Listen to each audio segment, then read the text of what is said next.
At Thanksgiving dinner, my father set down his fork, looked me straight in the eye and said, "Your job is to work while your sister enjoys life.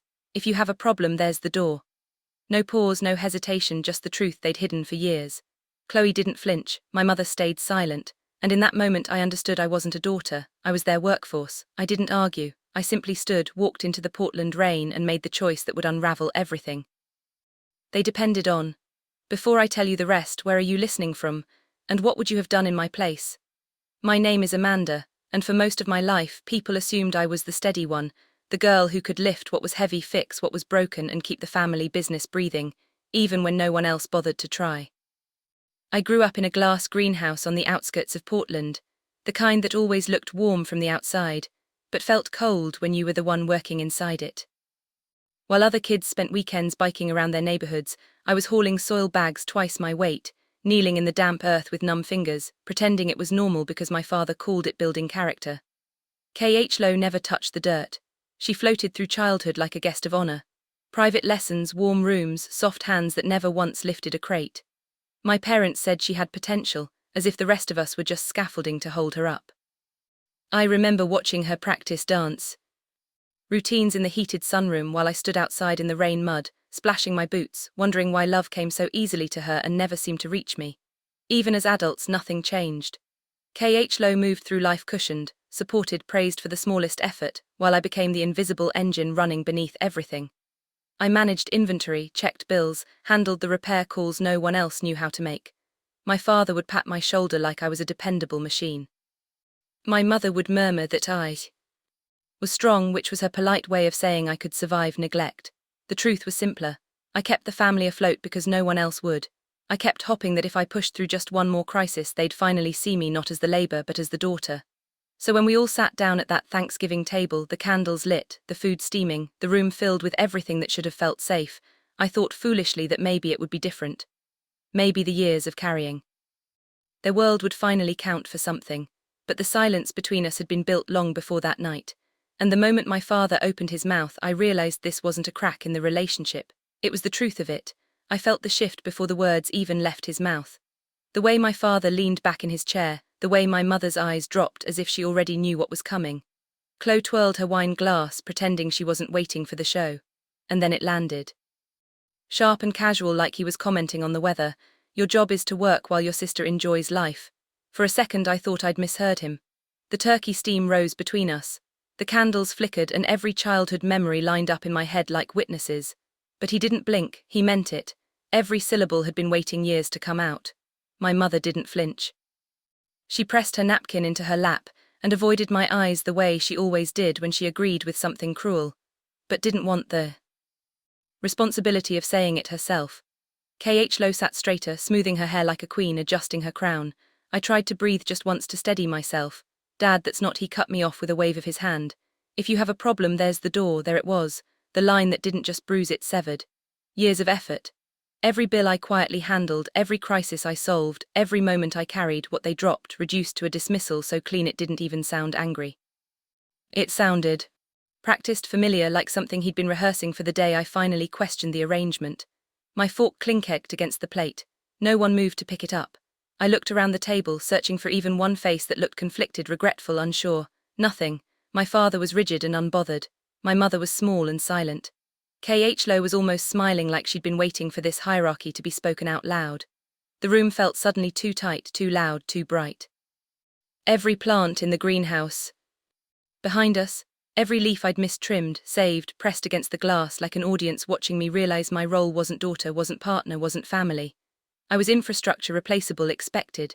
The rain outside intensified, tapping harder against the windows, a rhythm I knew well from nights I worked long after everyone else went to bed.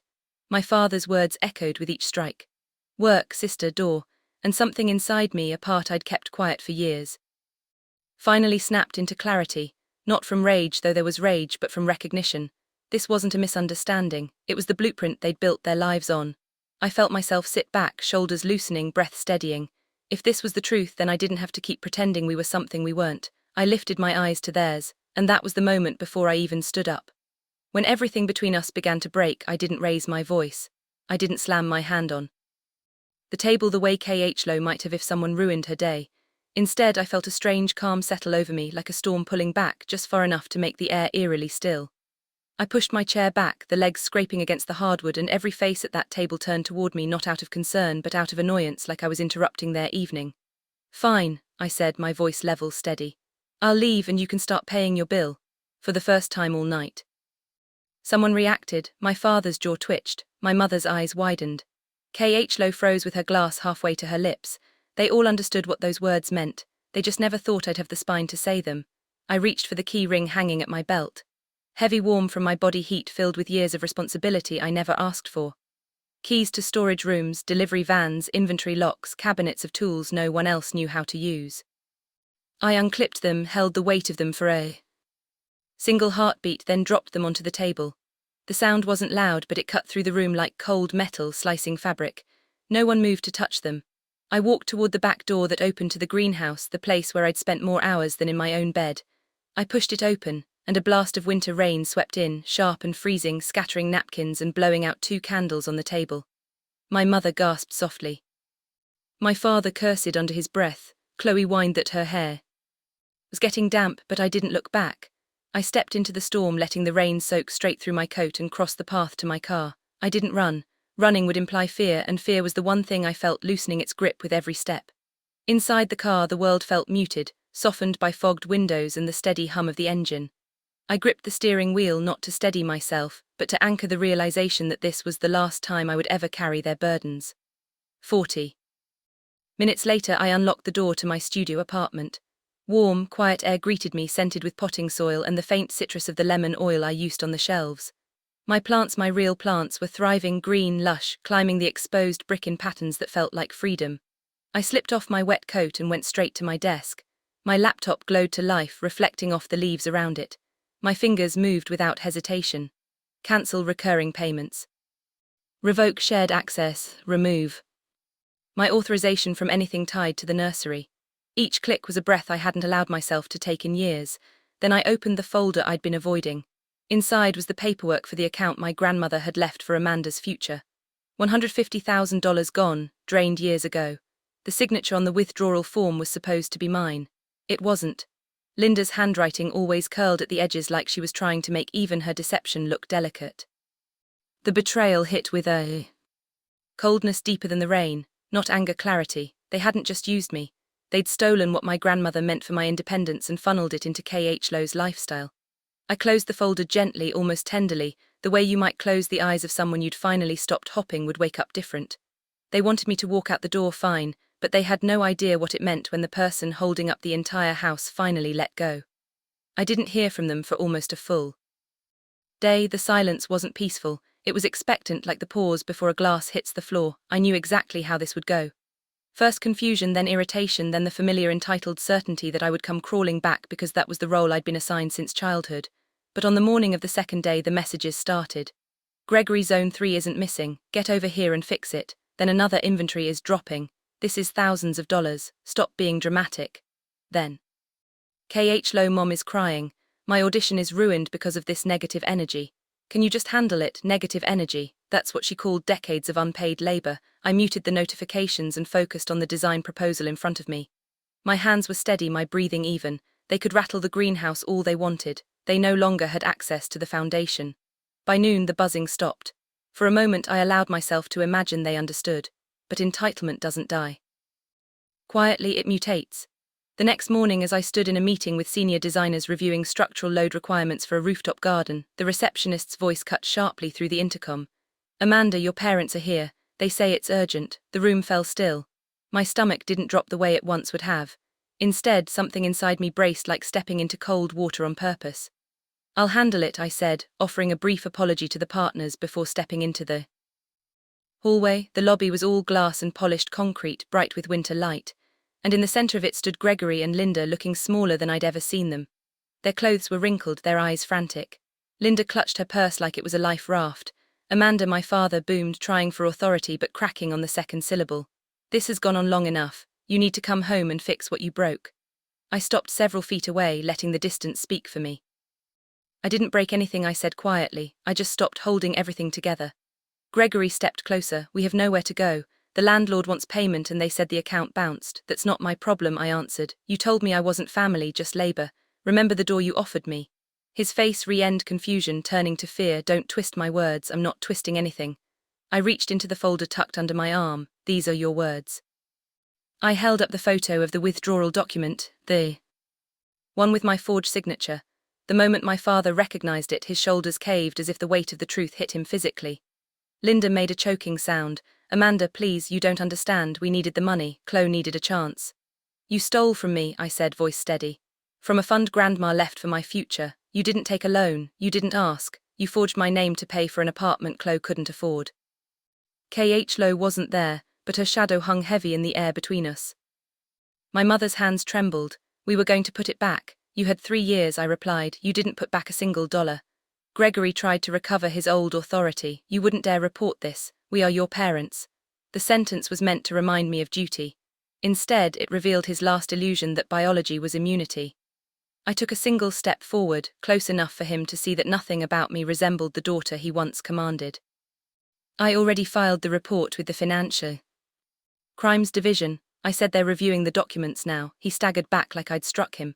Amanda, no, we could go to jail. You won't, I said. Not if you leave Portland today and start taking responsibility for your own lives. I've already arranged restitution through the sale of the nursery assets. It will cover part of the debt. Linda's voice wavered. We can't just leave. Where would we go? That's for you to figure out, just like I always had to. The receptionist hovered nearby, eyes wide, pretending not to listen. Gregory's face crumpled, not in remorse. Remorse requires empathy, but in fear of consequence. We're your family, he whispered hoarsely. That ended the night you told me the door was my option, I replied. All I'm doing now is walking through it completely. I nodded towards security, who had been waiting discreetly near the elevators. You'll need to go now. Linda reached out as if touching my coat sleeve could undo the past. Amanda. Please, I stepped back. I'm done being the soil you grow your comfort in, I said. If you want a life, build it yourselves. Security guided them toward the doors. Gregory stiff and silent, Linda sobbing softly into her scarf. The glass slid shut behind them with a quiet hiss. For the first time in my life, watching them leave didn't hurt. It felt like the greenhouse door swinging closed on a storm I no longer needed to survive. Hours later, after the lobby had emptied and the winter sun had dipped behind the skyline, I returned to my desk. My colleagues didn't ask questions, they just gave me space.